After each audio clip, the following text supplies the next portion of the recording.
Kate. Long time no see. So I actually had somebody on Instagram ask me how I make kabocha squash, which is this beauty right here. Maybe not the prettiest on the outside, but yummy on the inside. So I'm going to do that today. It's very simple, very easy, but I figured I'd give a little tutorial just because cutting it's kind of funky. So here we go.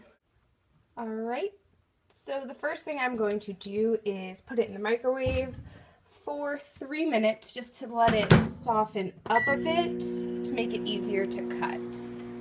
Alright, so now that we've hopefully softened it up a bit comes the real tricky part, which is cutting the super hard squash. So I'm going to show you how I do it. I am using a large knife. You really need a large sharp knife, so be safe, kids, and hopefully I won't struggle too hard.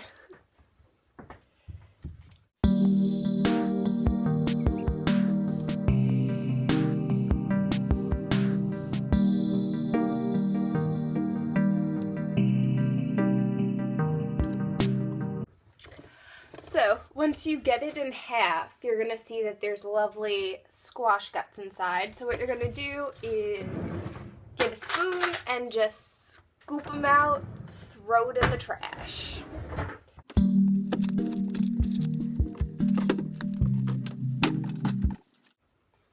You're going to want it nice and hollowed out. So you're going to do that with both sides, both halves.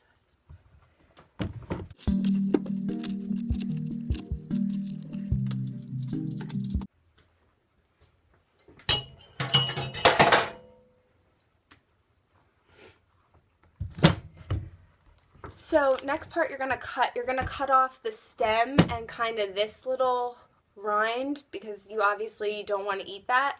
I keep the skin on because once you bake it, it softens and it's totally fine to eat. You should probably wash it first, but I did not do that. So what are you gonna do? A little dirt won't kill you.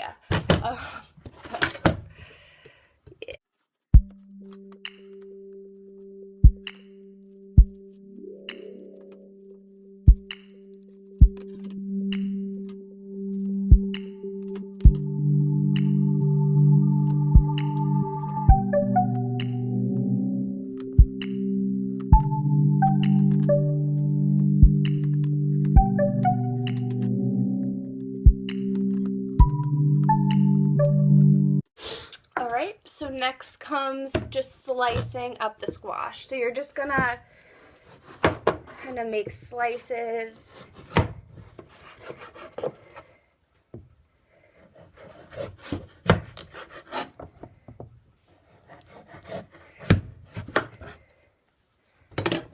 So you're just gonna kind of slice them, and they're gonna be little slices like this, and you're just gonna do that to the whole squash. So once you have all of your slices, you're going to spray a cooking sheet with some coconut oil spray. And I just like using coconut oil spray because it's sweeter, the squash is sweeter. And then you're just going to arrange your squash onto the baking sheet. So then you're going to have your squash laid out like this. And then I like to sprinkle some cinnamon on top just to bring out the sweetness.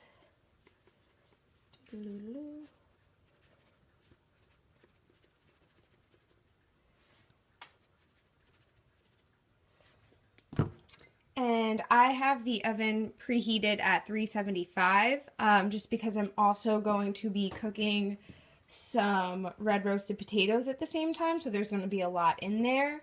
And the potatoes are just seasoned with some pepper and Italian seasoning and Trader Joe's 21 seasoning salute. So seasoning your food is important because that's why people think eating healthy is gross and boring, because they don't season their food well.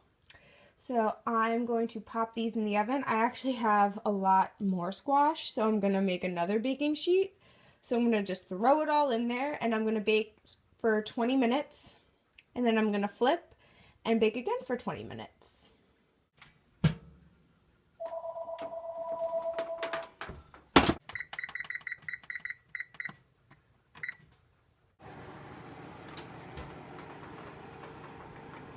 Ooh, let that steam come out.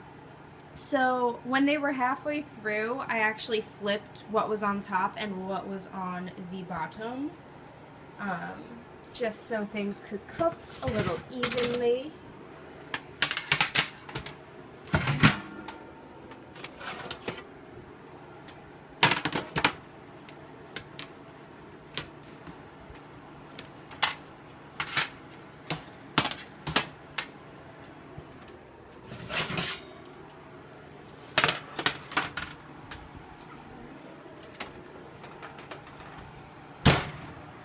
And there we have it. We've got our squash. There we go. There's some color on them. And we've got our potatoes. So there we have it. I hope I impressed you with my culinary prowess.